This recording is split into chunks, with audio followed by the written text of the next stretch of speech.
तो रूस ने पूरे यूरोप को सरेंडर करने पर मजबूर कर दिया। अभी तक यूरोप काला सागर में सुरक्षा तैनाती करने का प्लान बना रहा था, लेकिन रूस ने अजोव सागर से ही यूक्रेन का कनेक्शन काट दिया। यह युद्ध में मारे गए कमांडर मिखाइल गुडाकोव को रूसी नेवी की श्रद्धांजलि है। समंदर में यूरोप सरेंडर कर चुका है तो जमीन पर यूक्रेन की सेना सरेंडर कर रही है। रूसी सेना ने डोनेस्क में यूक्रेन की सबसे मजबूत डिफेंसिव लाइन को ध्वस्त कर कई इलाकों पर कब्जा कर लिया है। ज़पोरिजिया और नीप्रो का कवच टूट चुका है और 22% यूक्रेन पर रूस का झंडा लहरा रहा है। यूक्रेनी सेना बुचा और बाखमुत में कई महीने लड़ती रही थी, लेकिन अब हालात बदल चुके हैं। कैसे, इस रिपोर्ट में देखिए। 18 अगस्त के बाद यूक्रेन की जमीन और यूक्रेन के जल क्षेत्र में रूसी सेना ने अपनी विजय गति बढ़ा दी है।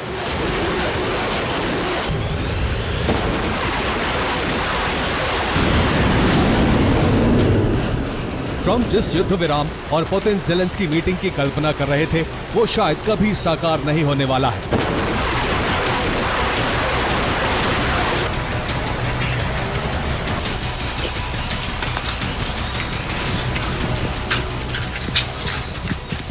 क्योंकि डोनेस्क प्रांत में रूसी सेना ने 24 अगस्त से 26 अगस्त तक कई इलाकों पर कब्जा जमा लिया है। यूक्रेन के डिफेंसिव हब कहे जाने वाले कई इलाके अब रूस के हो चुके हैं। इसी के साथ रूस ने पूरे अजोव सागर पर अपना नियंत्रण स्थापित कर लिया है। अजोव सागर से यूक्रेन का कनेक्शन पूरी तरह कट चुका है।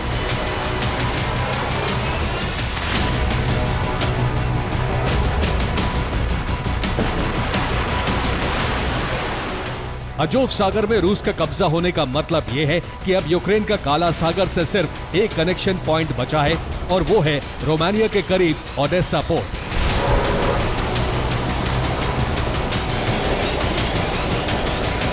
रूस ने अजोव सागर पर कब्जे के साथ ही अपने कमांडर मेजर जनरल मिखाइल गुडाकोव का प्रतिशोध भी पूरा कर लिया है।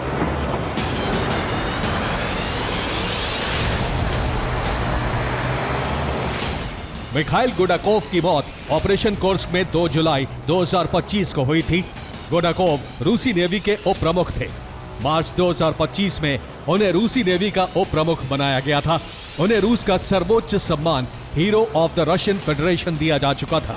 रूस के इस हीरो की मौत के साथ ही रूसी नौसेना ने यह तय कर लिया था कि अपने शहीद कमांडर को वो जल्द बड़ा तोहफा देगी।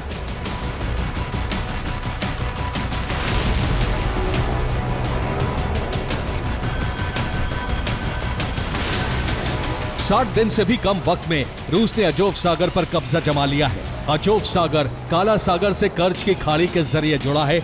इसके आसपास क्रीमिया और क्रास्नोदर है। यहाँ यूक्रेन के 2 पोर्ट हैं।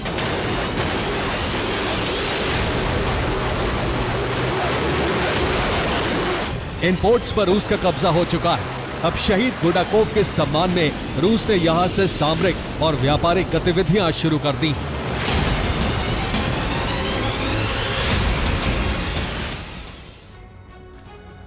तो रूस ने 22 अगस्त को बर्दियांस्क और मारियोपोल के पोर्ट खोल दिए। अब इन दोनों पोर्ट्स पर विदेशी जहाजों की आवाजाही हो रही है। इन पोर्ट पर रूसी कब्जे के साथ ही अजोव सागर से यूक्रेन का कनेक्शन कट चुका है। रूस के इस फैसले का यूक्रेन ने विरोध जताया है। यूक्रेन ने कहा है कि रूस इन पोर्ट्स को खोलकर अंतर्राष्ट्रीय मान्यता लेने का प्रयास कर रहा है, लेकिन आधिकारिक तौर पर ये इलाके यूक्रेन के हैं।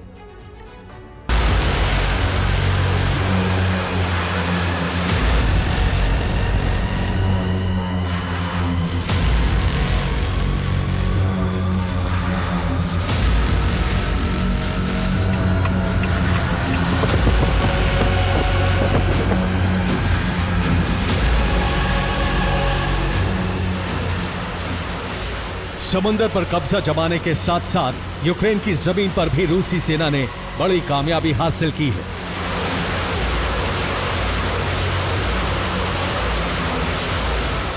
इस वक्त डोनेस्क के कई अहम इलाकों में भीषण जंग जारी है।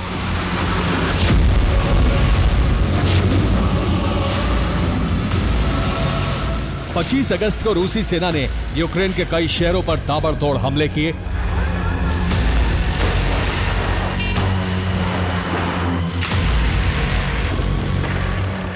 डोनेस्क के कोस्त्यांतिनिवका पर रूसी सेना ने फैब हमले किए। इन हमलों में यूक्रेनी सेना को भीषण नुकसान उठाना पड़ा है। पोक्रोवस्क में रूसी आर्टिलरी ने यूक्रेनी सेना की कई पोस्ट तबाह कर दी। निप्रोपेट्रोवस्क के करीब रूस ने ज़पोरोजिस्कोय सेटलमेंट पर कब्जा कर लिया है।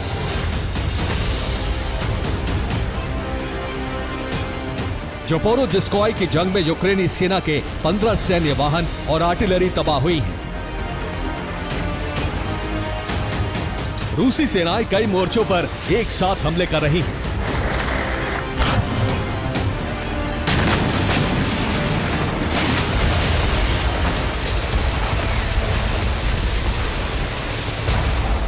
कोस्तियांतिनिवका, कुपियांस्क, स्लावियांस्क और क्रामातोर्स्क में भीषण जंग जारी है। इन मोर्चों पर रूसी सेना जीत के बेहद करीब है। इन शहरों पर जीत होते ही डोनेट्स्क के 10 से ज्यादा शहरों पर रूस का कब्जा हो जाएगा।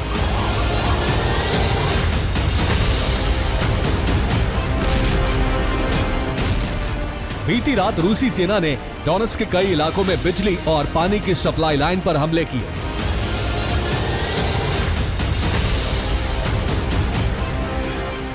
रूस ने सूमी के दियाकोव्का पर गेरॉन ड्रोन हमले करके पावर ग्रिड को ध्वस्त कर दिया। ड्रोन हमलों से रोमनी में यूक्रेनी सेना का डिफेंसिव हब खत्म हो गया। डोनेट्स्क के नोवो आंद्रेयोव्का में ड्रोन हमलों से एक अनाज स्टोर खाक हो गया। द्रुचकोव्का और स्तारोगोरोव्का में भी कई यूक्रेनी पोस्ट तबाह हो गईं।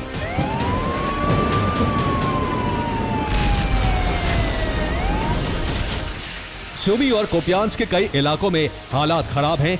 डोनेट्स्क के कुपियांस्क शहर में बिजली और पानी की सप्लाई कट चुकी है। 17,000 लोग संकट में फंसे हुए हैं।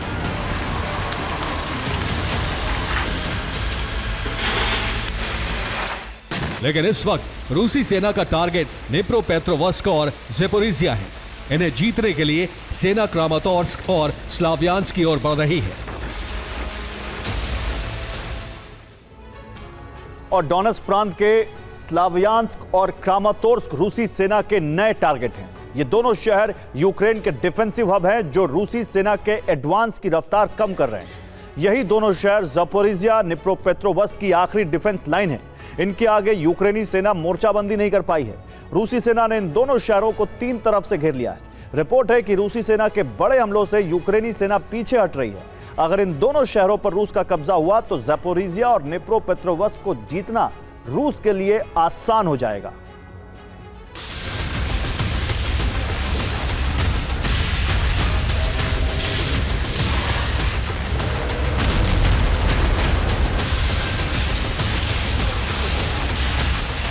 आईएसडब्ल्यू की रिपोर्ट है कि डोनेट्स्क और सूमी के कई मोर्चों पर यूक्रेनी सेना कमजोर पड़ रही है।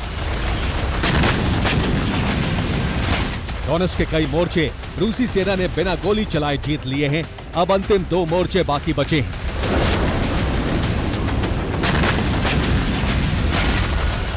अजोव सागर पर पूरी तरह रूस का कब्जा हो चुका है।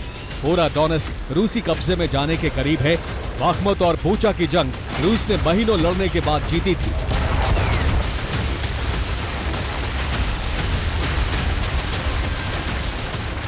लेकिन बीते 3 दिन में यूक्रेन के 3 शहर जीतने से साफ है कि यूक्रेन अब जमीनी जंग लड़ने की हालत में नहीं रहा है। Bureau report, TV9 Bharatvarsh. तो ट्रंप रूस यूक्रेन युद्ध को रुकवाने की कोशिश में है, लेकिन अमेरिका जिन शर्तों पर समझौता चाहता है वो यूरोप और यूक्रेन दोनों को मंजूर नहीं है। इसलिए यूरोप से रूस से आर पार की लड़ाई की तैयारी शुरू कर दी है। यूरोप के देश इसके लिए यूक्रेन की ड्रोन शक्ति का फायदा उठाना चाहते हैं। यूरोप के देश यूक्रेन से संधि कर रहे हैं ताकि ड्रोन के प्रोडक्शन को बढ़ाया जा सके। रूस भी यूरोप से मुकाबले की तैयारी कर रहा है और यूरोप पर दबाव बनाने का केंद्र बेलारूस बनने जा रहा है। जलती हुई रिफाइनरी, धमाकों से तबाह होते गैस प्लांट।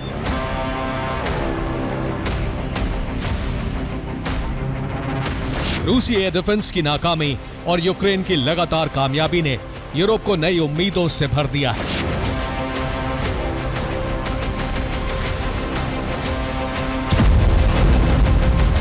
अमेरिका की नीति के ठीक विपरीत अब यूरोप एक महासंग्राम की तैयारी कर रहा है।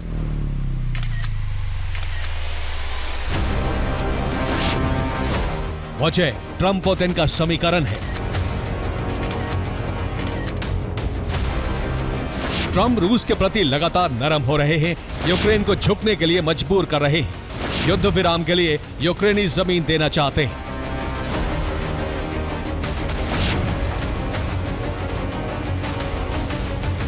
इसके अलावा ट्रंप खुद को यूक्रेन की सिक्योरिटी गारंटी से भी खुद को अलग कर चुके हैं।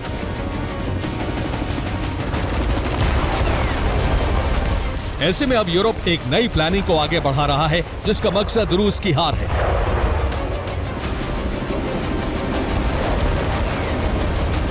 यूरोप यूक्रेन में लंबे युद्ध की तैयारी में है।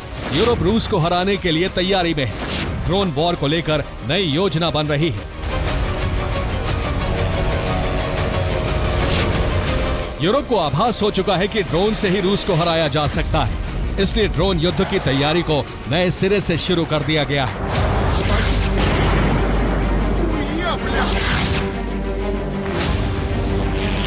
दूसरी तरफ सुरक्षा गारंटी के नाम पर यूरोप यूक्रेन में सेना भेजने की तैयारी में है।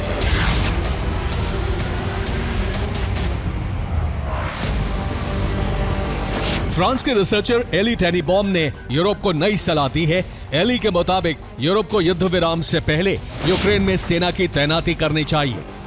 रूस के सामने विश्व युद्ध जैसे हालात बनाना जरूरी हो गया है। रूस पर युद्ध विराम पर फैसला करने का दबाव बढ़ेगा।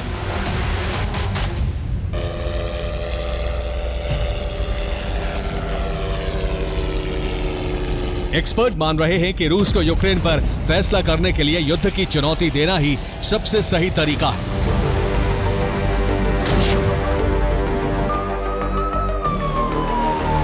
जर्मनी रूस के खिलाफ प्लान का नेतृत्व कर सकता है।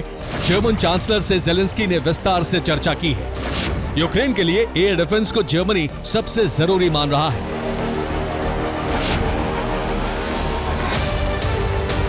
जेलेंस्की भी मानते हैं कि यूरोप की सेना की यूक्रेन में मौजूदगी से ही रूस पर दबाव बढ़ सकता है।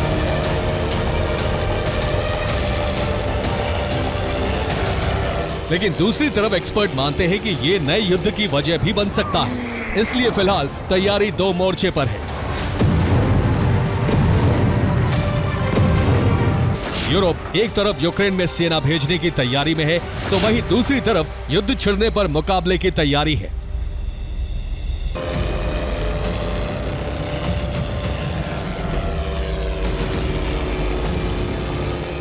ऐसी तैयारी में यूक्रेन के घातक ड्रोन यूरोप के लिए नई उम्मीद है। अमेरिका ने यूक्रेन से ड्रोन प्रोडक्शन को लेकर करार किया है, जिसके बाद यूरोपीय देशों को भरोसा हो गया है कि यूक्रेन की ड्रोन शक्ति भविष्य में रूस की हार की वजह बन सकती है।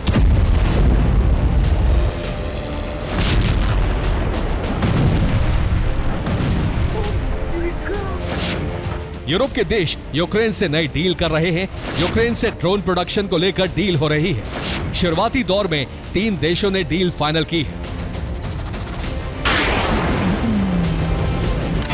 रूस जैसे शक्तिशाली देश से मुकाबले के लिए हथियार और सेना की जरूरत को पूरा करने के लिए रणनीति तैयार की जा रही है। इसमें सबसे पहला प्लान यूक्रेन के ड्रोन प्रोडक्शन को तूफानी रफ्तार देना है।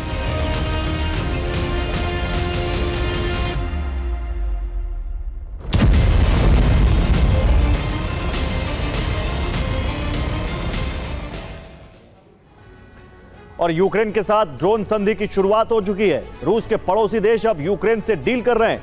लिथुआनिया, रोमानिया यूक्रेन के साथ मिलकर ड्रोन का प्रोडक्शन करेंगे, तो वही अब कनाडा ने भी यूक्रेन के साथ डील कर ली है और ये सभी देश यूक्रेन के ड्रोन प्रोडक्शन में साथ हो चुके हैं।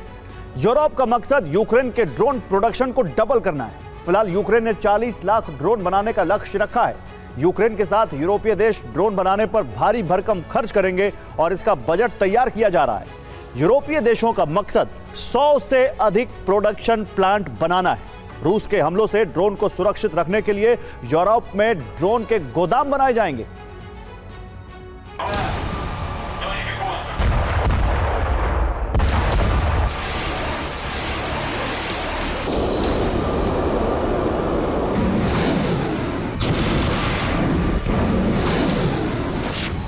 यूरोप के अलग अलग देश फिलहाल एक ही रणनीति पर आगे बढ़ रहे हैं और वो है यूक्रेन के जरिए रूस को हमेशा के लिए कमजोर बनाना।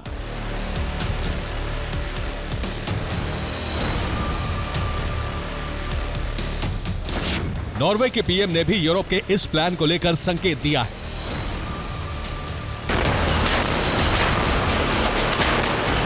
सिर्फ जमीन ही नहीं, समुद्री सीमा को लेकर भी यूरोप की प्लानिंग तैयार है।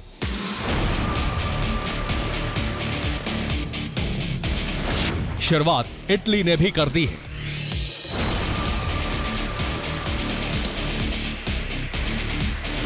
इटली यूक्रेन में अपनी फ्रिगेट भेजने वाला है। इटली काला सागर से माइंस हटाने का काम करेगा। जमीन से माइंस हटाने वाले एक्सपर्ट भी भेजेगा। सिक्योरिटी गारंटी तो बात की बात, लेकिन फिलहाल माइंस हटाने के नाम पर इटली की नौसेना, युद्धपोत और जमीन से माइंस हटाने वाले सैनिक यूक्रेन पहुंचने वाले हैं।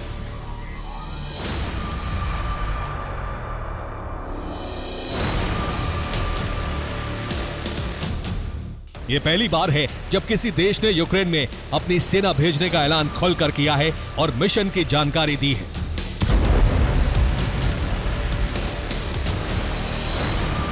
यूरोप के खिलाफ रूस की तैयारी भी शुरू हो चुकी है। बेलारूस के जरिए यूरोप पर दबाव बनाने की तैयारी है। 12 सितंबर से बेलारूस में युद्धाभ्यास की शुरुआत हो चुकी है।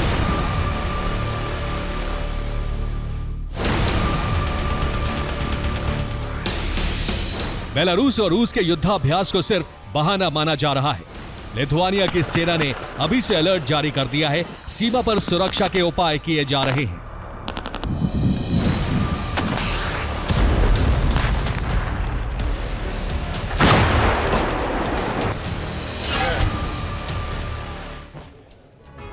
और बेलारूस में युद्धाभ्यास को बहाना माना जा रहा है। दावा है कि यह रूस का नया फ्रंट हो सकता है। बेलारूस में सितंबर में युद्धाभ्यास होना है।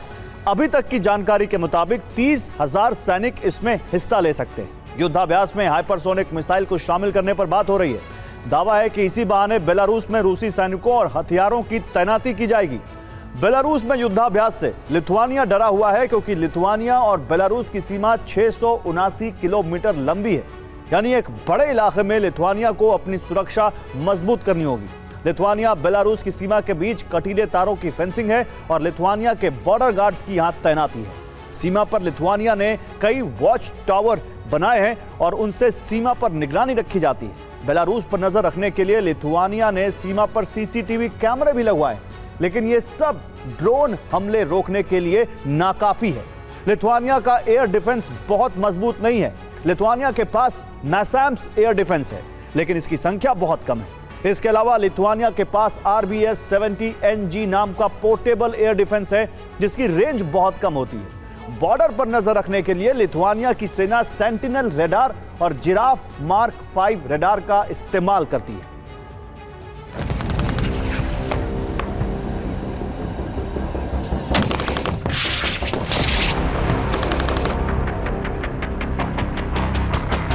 लिथुआनिया को अंदेशा है कि बेलारूस और रूस के युद्धाभ्यास के दौरान कई ड्रोन सीमा में आ सकते हैं या फिर जानबूझकर भेजे जा सकते हैं। लिथुआनिया के डर की वजह भी वाजिब है, क्योंकि रूस सिर्फ युद्धाभ्यास की तैयारी नहीं कर रहा है।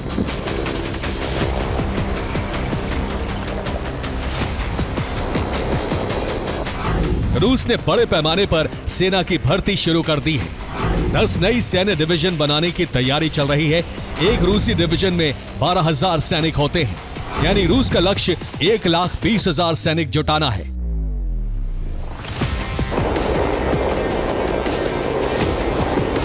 रूस और बेलारूस में जो भी हो रहा है वो एक महासंग्राम की तैयारी के संकेत है।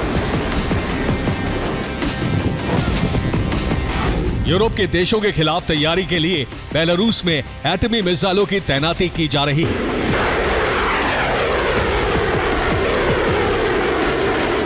यूरोप को डराने की कोशिश जरूर हो रही है, लेकिन यूरोप ने भी अब रूस से मुकाबले का मन बना लिया है।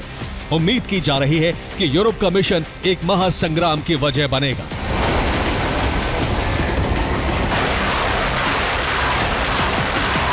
Bureau report, TV9 Bharatvarsh. और डोनाल्ड ट्रंप यूक्रेन युद्ध में सीज फायर के लिए पूरी ताकत झोंक चुके हैं, लेकिन अभी तक युद्ध विराम को लेकर कोई सकारात्मक संकेत नहीं मिले। अब डोनाल्ड ट्रंप इसकी जिम्मेदारी यूक्रेनी राष्ट्रपति जेलेंस्की पर डाल रहे हैं और उनको जिम्मेदार ठहरा रहे हैं। ट्रंप ने साफ कर दिया है कि पुतिन जेलेंस्की को पसंद नहीं करते, ऐसे में वो शायद ही उनसे कोई डील करें। इधर यूरोप से आई कुछ रिपोर्ट्स में दावा किया गया है कि ट्रंप युद्ध विराम के लिए यूक्रेन में तख्ता पलट की तैयारी में, ताकि जेलेंस्की को हटाकर एक ऐसे शख्स को यूक्रेन की गद्दी सौंपी जाए जो ट्रंप के मन मुताबिक युद्ध विराम पर फैसला ले। डोनाल्ड ट्रंप पुतिन जेलेंस्की मुलाकात के जरिए युद्ध विराम की आस लगाए बैठे हैं, लेकिन जेलेंस्की न झुकने के लिए तैयार हैं और न ही रूस में बरसता यूक्रेनी सेना का बारूद थम रहा है। सीधे शब्दों में कहें तो जेलेंस्की ट्रंप की सलाह या चेतावनी सुनने समझने के लिए तैयार नहीं है। अब दावा है कि अमेरिकी राष्ट्रपति ने जेलेंस्की का विकल्प ढूंढना शुरू कर दिया है, यानी ट्रंप यूक्रेन में तख्ता पलट की तैयारी में है।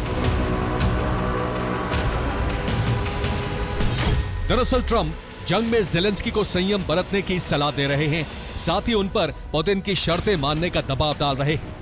लेकिन रिपोर्ट्स की माने तो यूक्रेनी राष्ट्रपति आउट ऑफ कंट्रोल हो चुके हैं। यूक्रेनी सेना लगातार क्रीमिया पर हमले कर रही है, जबकि ट्रंप पहले ही साफ कर चुके हैं कि यूक्रेन को क्रीमिया नहीं मिल सकता। बीते 24 घंटे में जेलेंस्की के जवानों ने फिर एक बार क्रीमिया को दहलाया। क्रीमिया पर 100 से ज्यादा ड्रोन हमले किए गए।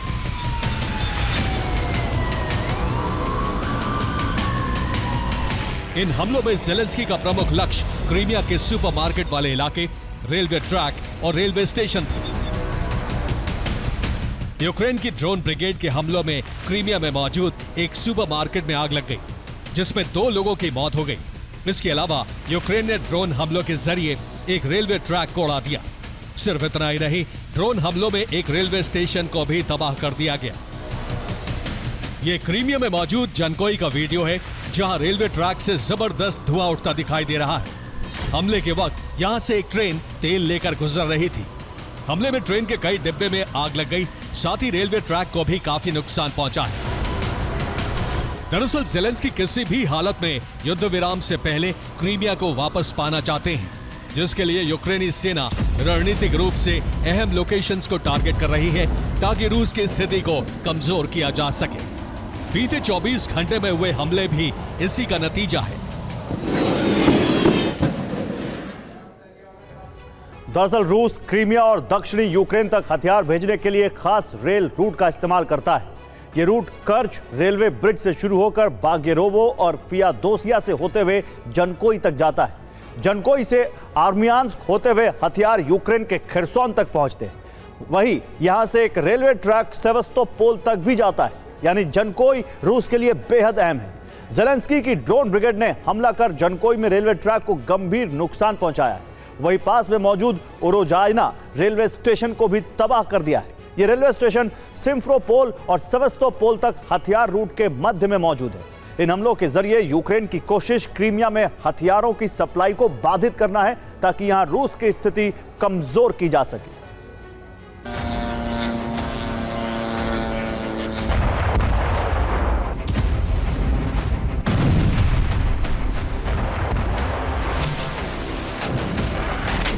क्रीमिया जिद की वजह से ही पुतिन और जेलेंस्की की मुलाकात अटकी हुई है। अब डोनाल्ड ट्रंप ने साफ कर दिया है कि पुतिन जेलेंस्की को पसंद नहीं करते। साफ है, यूक्रेन जंग में युद्ध विराम का सिर्फ एक ही रास्ता है, जेलेंस्की का तख्ता पलट। और रिपोर्ट्स की माने तो इसकी तैयारी भी शुरू हो चुकी है।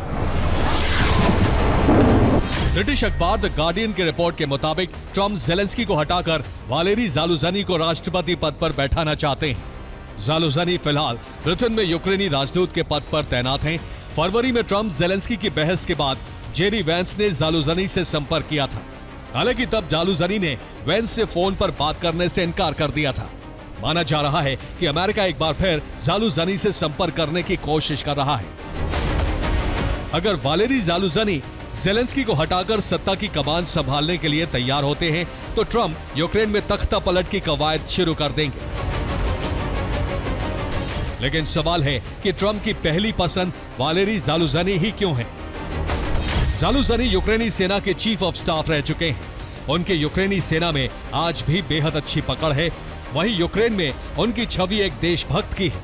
फरवरी 2024 में ज़ेलेंस्की ने उन्हें सेना प्रमुख के पद से बर्खास्त कर दिया था, जिसकी वजह दोनों के बीच जंग की रणनीति को लेकर मतभेद माने जाते हैं। हालांकि कुछ रिपोर्ट्स में यह भी दावा किया जाता है कि वालेरी की लोकप्रियता धीरे धीरे ज़ेलेंस्की से ज्यादा होने लगी थी। अगर वो कुछ वक्त और देश में रहते तो यूक्रेन में अगले राष्ट्रपति के दावेदार बन जाते। इसी वजह से ज़ेलेंस्की ने उन्हें सेना प्रमुख के पद से हटाकर राजदूत बनाया और ब्रिटेन भेज दिया।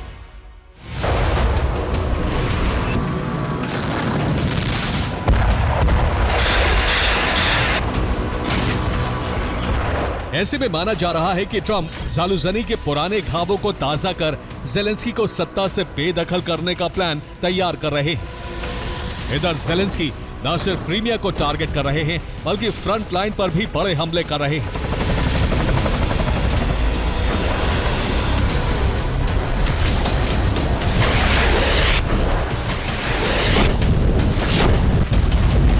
ताकि रूस को बैकफुट पर ढकेलकर सेना और देश में अपनी छवि और मजबूत कर सके।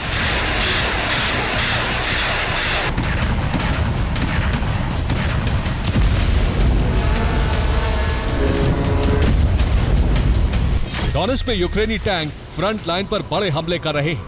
टैंक से हॉवित्जर तोपों को चुन चुन कर नष्ट किया जा रहा है। डोनेट्स्क में रूसी कब्जे वाले हिस्से में भी यूक्रेन ने ड्रोन से हमला किया। ज़पोरिज़िया में भी यूक्रेन ने रेलवे ट्रैक पर जा रहे ऑयल टैंकर्स को उड़ा दिया। साफ है, ट्रंप चाहे तख्तापलट का डर दिखाएं या जंग में यूक्रेन से मदद वापसी लेने की धमकी दे, ज़ेलेंस्की किसी भी कीमत पर पीछे हटने के लिए तैयार नहीं है।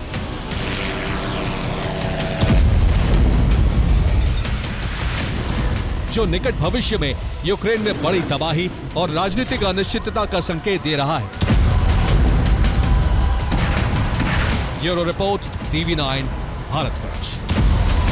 और रूस यूक्रेन के युद्ध में ट्रंप शांति स्थापना की कोशिश कर रहे हैं। अगर उनकी ये कोशिश कामयाब होती है तो अमेरिका को व्यापार के विस्तार में मदद मिलेगी। लेकिन युद्ध विराम ना हुआ तो इसका मतलब ये नहीं है कि अमेरिका को नुकसान होगा, बल्कि युद्ध विराम की दशा में होने वाले फायदे से ज्यादा लाभ होगा। और ये होगा ट्रंप की उस दोहरी रणनीति से जिसमें वो तटस्थ बनकर हथियार बेचेंगे।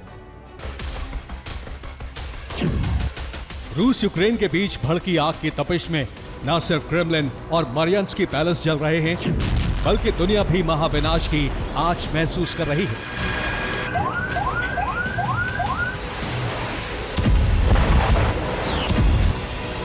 इसलिए ट्रंप एक मध्यस्थ के रूप में जंग की आग बुझाने के लिए शांति पथ पर चल रहे हैं।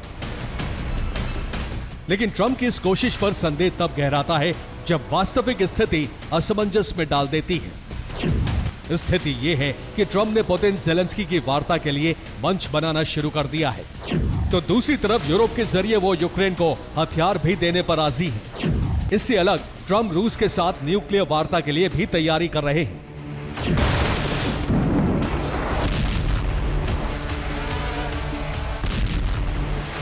यानी उनकी नीति तब समझ से परे हो जाती है जब वो शांति स्थापना के लिए वार्ता के साथ युद्ध को भड़काने वाले हथियार देने के लिए भी राजी हो जाते हैं।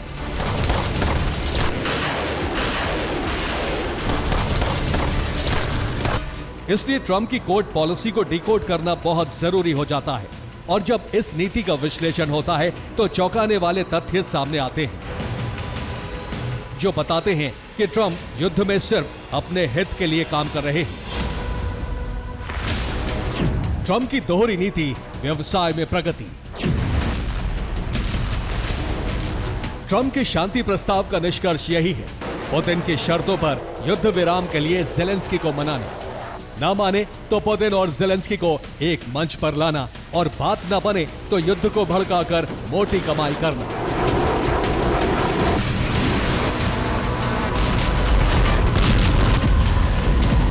यही वजह है कि ट्रंप ने पुतिन और ज़ेलेंस्की की बैठक का प्लान बनाया है। इस प्लान के तहत इसी हफ्ते यूएस यूक्रेन के प्रतिनिधि मंडल की मुलाकात होगी, जिसमें पुतिन ज़ेलेंस्की की बैठक में चर्चा के बिंदुओं की रूपरेखा तैयार की जाएगी। और इस माहौल को बनाने के लिए कीथ केलॉग ने ज़ेलेंस्की से मुलाकात भी कर ली है, जिसमें रूस पर वार्ता के लिए दबाव बनाने के तरीकों पर चर्चा हुई है। लेकिन इसी मुलाकात में हथियार खरीद और ड्रोन समझौते का भी जिक्र हो गया। और ऐसा करना इसलिए जरूरी था क्योंकि ज़ेलेंस्की तो वार्ता के लिए तैयार हैं, लेकिन पुतिन का रुख सख्त है। अब सवाल यह है कि ऐसा क्यों? यही वजह है कि ट्रंप की कोशिश पर संदेह जन्म लेता है। सवाल उठता है कि ट्रंप युद्ध विराम चाहते हैं या युद्ध को भड़काने की कोशिश कर रहे हैं, और ये सवाल की गुत्थी ट्रंप खुद सुलझाते हैं। ट्रंप का दावा है कि अमेरिका अब यूक्रेन को डायरेक्ट मदद नहीं दे रहा है। अमेरिका नेटो के सदस्य देशों को हथियार बेच रहा है और हथियारों की इस बिक्री से यूएस यूरोपीय देशों से लाभ कमाएगा। यानी अमेरिका अब सिर्फ इस युद्ध में अपना व्यवसाय बढ़ा रहा है।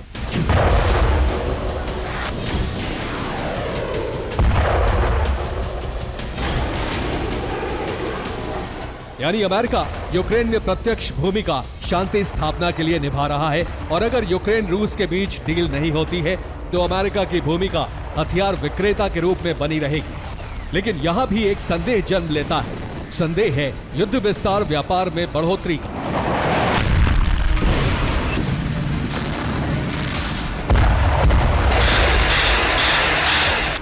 अमेरिका की सीनेटर लिंडसे ग्राहम का दावा है कि ट्रंप सरकार यूक्रेन पर लगे हथियारों के इस्तेमाल का प्रतिबंध हटाने जा रही है। इस फैसले से यूक्रेन को लंबी दूरी की मिसाइल इस्तेमाल करने का अधिकार मिल जाएगा और रूस के अंदर तक नुकसान पहुंचाने के लिए यूक्रेन हमले शुरू कर देगा। इसका मतलब है कि अमेरिका इस युद्ध में मोटी कमाई करेगा, क्योंकि यूरोपीय देश यूक्रेन को लंबी दूरी के हथियार खरीद कर देंगे जिनकी कीमत बहुत ज्यादा है। यानी पुतिन ज़ेलेंस्की की वार्ता ना हुई या वार्ता होकर भी असफल रही तो हथियारों के बदले यूरोप का खजाना अमेरिका ट्रांसफर होता रहेगा।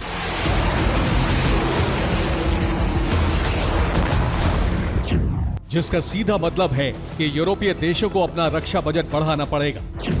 रूस को भी बड़ा आर्थिक नुकसान उठाना पड़ेगा, लेकिन कोई इसमें फायदा उठाएगा तो वो होगा अमेरिका, जिसके हथियारों की बिक्री बढ़ जाएगी।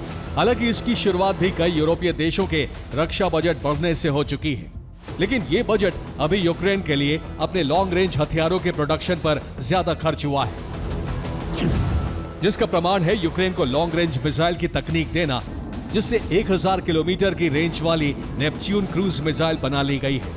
यही नहीं, यूरोप की मदद से यूक्रेन ने लॉन्ग रेंज फ्लेमिंगो मिसाइल भी तैयार कर ली। यानी ट्रंप जैसे वर्तमान में तटस्थ बने हुए हैं, वैसे ही भविष्य में भी देखेंगे। यही नहीं, रूस के साथ वार्ता में भी बने रहेंगे, जिससे प्रमाणित करता है न्यूक्लियर हथियारों को सीमित करने पर शुरू हुई बात। इस बयान का मतलब है कि ट्रंप रूस और चीन के सहयोग से दुनिया पर मंडरा रहे परमाणु युद्ध के खतरे को कम करने की दिशा में आगे बढ़ रहे हैं। लेकिन क्या वो वाकई ये दुनिया के लिए कर रहे हैं या अमेरिका का डर मिटा रहे हैं? जवाब परमाणु हथियारों की संख्या से मिलता है। एक रिपोर्ट बताती है कि रूस के पास 5449 न्यूक्लियर वॉरहेड हैं और अमेरिका के पास 5277 न्यूक्लियर हथियार हैं, जबकि तीसरे नंबर पर चीन के पास 600 न्यूक्लियर वॉरहेड ही हैं। अब अगर रूस और चीन हथियार सीमित करने पर राजी होते हैं तो इससे भी फायदा अमेरिका और ट्रंप का है। परमाणु प्रसार रोकने की बेहतर नेतृत्व क्षमता का प्रदर्शन होगा। एनपीटी के अनुच्छेद 6 के तहत ट्रंप अपने दायित्व को पूरा कर पाएंगे और घरेलू मोर्चे पर उनका विरोध भी बंद हो जाएगा। यानी ट्रंप को अपनी नीति से हर मोर्चे से फायदा मिलेगा। इसके उलट यूरोप, रूस, यूक्रेन को नुकसान होगा। Bureau report, TV9 Bharatvarsh. उधर अरब में महाजंग का खतरा मंडराने लगा है। अरब के देशों को डर है बेंजामिन ग्रेटर इजराइल बनाने का अभियान शुरू कर चुके हैं। गाजा और वेस्ट बैंक पर कब्जा इसका पहला चरण है।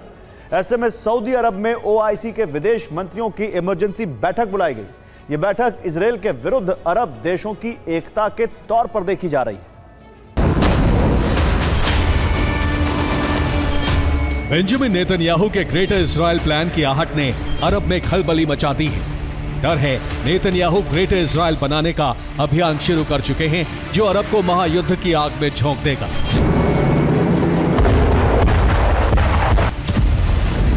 एक ऐसा युद्ध जिसमें अरब का एक बड़ा हिस्सा जलेगा।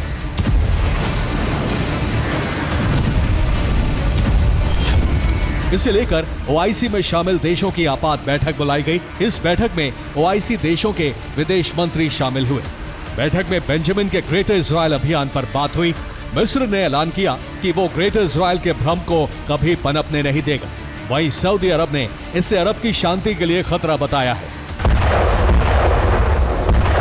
सिर्फ इतना ही नहीं, ओआईसी की बैठक में गाजा पर इजराइल के हमलों की निंदा की गई। साथ ही गाजा युद्ध जल्द खत्म करने का आह्वान भी किया गया।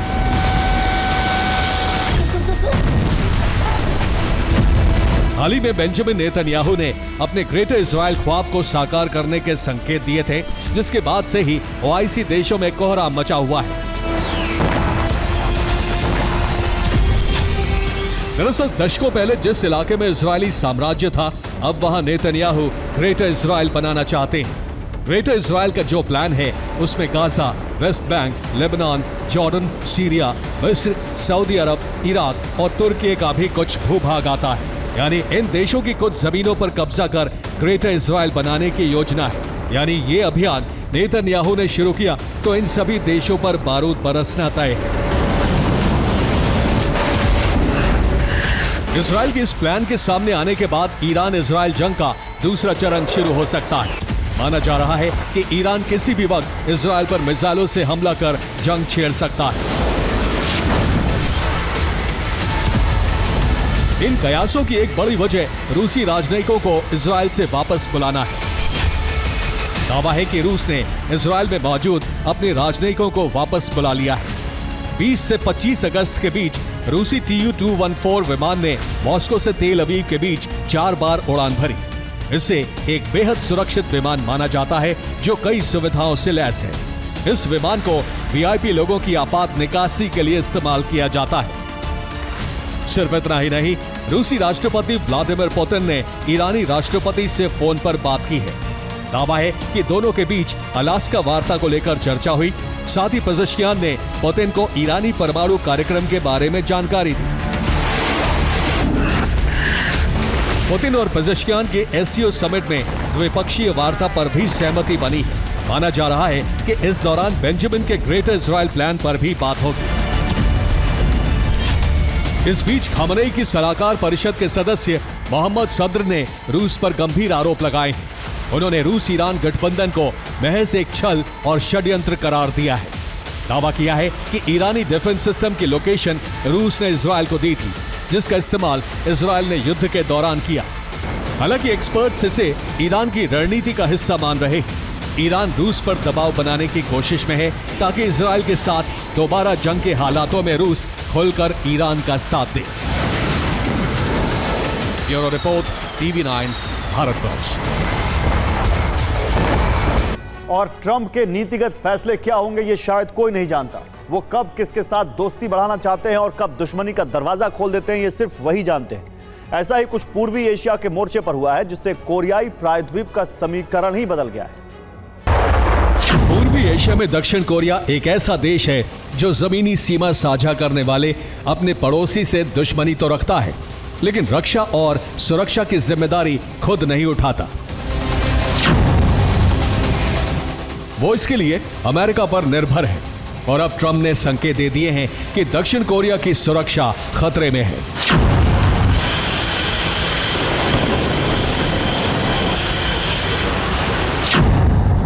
दक्षिण कोरिया पर भड़के ट्रंप, किम की दोस्ती है पसंद।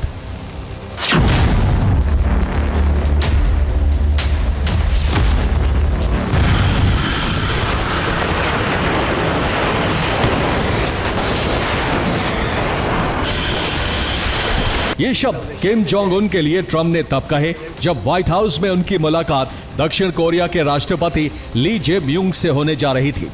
यही नहीं, इससे पहले ट्रंप ने दक्षिण कोरिया को सोशल मीडिया पर चेतावनी भी जारी की थी, जिसमें उन्होंने लिखा था कि हम सियोल के साथ व्यापार नहीं करेंगे। उस देश में सफाई अभियान या क्रांति चल रही है।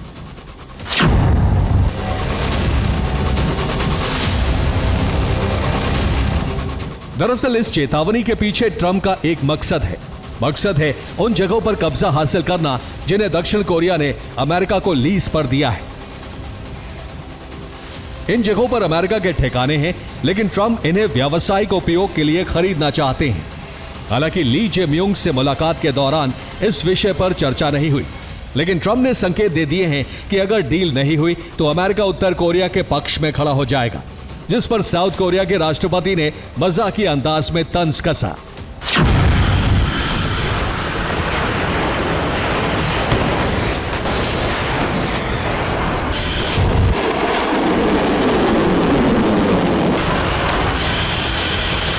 हैरानी की बात यह है कि सांकेतिक रूप से दोनों ही नेताओं ने बढ़ती दूरियां दिखा दी, जिससे साफ पता चलता है कि पूर्वी एशिया का समीकरण बदल गया है और ये उत्तर कोरिया के लिए अच्छे संकेत हैं।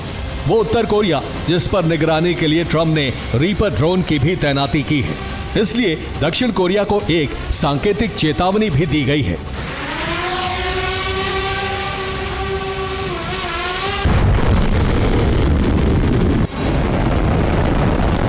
यानी ट्रंप ने भविष्य की स्थिति स्पष्ट कर दी है कि परमाणु वार्ता के लिए वो किम जोंग से भी मिलेंगे, लेकिन उन्हें अपने पक्ष में एक बार फिर लेकर आएंगे। लेकिन ये तय करता है किम जोंग उन के रुख पर।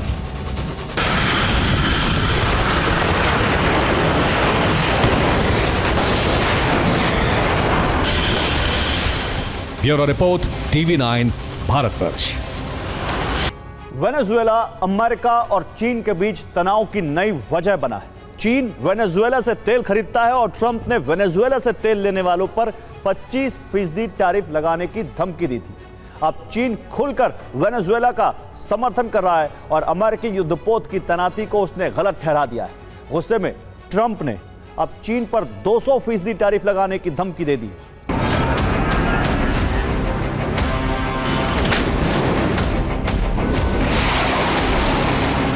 एक तरफ अमेरिका जैसा ताकतवर देश तो दूसरी तरफ वेनेजुएला। अमेरिका के युद्धपोत वेनेजुएला के करीब गश्त लगा रहे हैं। ट्रंप के एक आदेश से वेनेजुएला पर मिसाइलों की बरसात हो सकती है। ट्रंप ने जिन 3 युद्धपोत को वेनेजुएला के करीब भेजा है, ये सभी टोमाहॉक क्रूज मिसाइल से लैस हैं। स्टैंडर्ड ESSM मिसाइलें भी युद्धपोत पर तैनात हैं। मार्क 41 मिसाइलों से हमले में सक्षम हैं। अमेरिका ने अपनी ताकत का प्रदर्शन किया तो वेनेजुएला के राष्ट्रपति मादुरो ने भी लड़ाकों की तैनाती शुरू कर दी। जंग की शुरुआत तो नहीं हुई है, लेकिन अमेरिका को वेनेजुएला के मुद्दे पर चीन ने चुनौती दे दी है। चीन ने इसे अमेरिका का दखल करार दिया है। चीन ने युद्धपोत तैनात करने को गलत कहा है। संयुक्त राष्ट्र चार्टर के सिद्धांतों का हवाला दिया है। इधर चीन का बयान आया और उसके बाद ट्रंप बेहद गुस्से में आ गए। ट्रंप ने चीन को फिर टैरिफ की धमकी दी है। अमेरिकी राष्ट्रपति ने चीन पर 200% टैरिफ लगाने की धमकी दी है। ट्रंप ने फिलहाल मैग्नेट की सप्लाई को मुद्दा बनाया है, लेकिन माना जा रहा है कि यह नाराजगी वेनेजुएला मुद्दे पर चीन की दिलचस्पी को लेकर है। चीन ने अप्रैल में कई रेयर अर्थ मटेरियल और मैग्नेट्स पर नियंत्रण को और सख्त कर दिया था। अमेरिका के लगाए गए टैरिफ के जवाबी कार्रवाई के तौर पर चीन ने अमेरिका के लिए 7 अर्थ मटेरियल की सप्लाई पर रोक लगा दी थी। अब चीन वेनेजुएला की मदद भी कर सकता है। वेनेजुएला से चीन को तेल सप्लाई होता है। वेनेजुएला से चीन आगे भी तेल खरीदेगा। वेनेजुएला से तेल खरीदने पर भी ट्रंप ने टैरिफ लगाने की धमकी दी थी, लेकिन चीन झुकने के बजाय ट्रंप की नीतियों पर सवाल उठा रहा है और वेनेजुएला का समर्थन कर रहा है। डोनाल्ड ट्रंप की मादुरो के साथ तनातनी पहले कार्यकाल से ही है। व्हाइट हाउस वेनेजुएला के राष्ट्रपति को अंतर्राष्ट्रीय ड्रग व्यापार का हिस्सा कहता है। ट्रंप प्रशासन का मानना है कि मादुरो वैध राष्ट्रपति नहीं है। इतना ही नहीं, अमेरिका में मादुरो की गिरफ्तारी पर इनाम भी रखा है। हाल ही में इनाम को बढ़ाकर 435 करोड़ रुपए कर दिया गया है। ऐसे में माना जा रहा है कि ट्रंप वेनेजुएला मिशन को आगे जरूर बढ़ाएंगे। Bureau report, TV9 Bharatvarsh.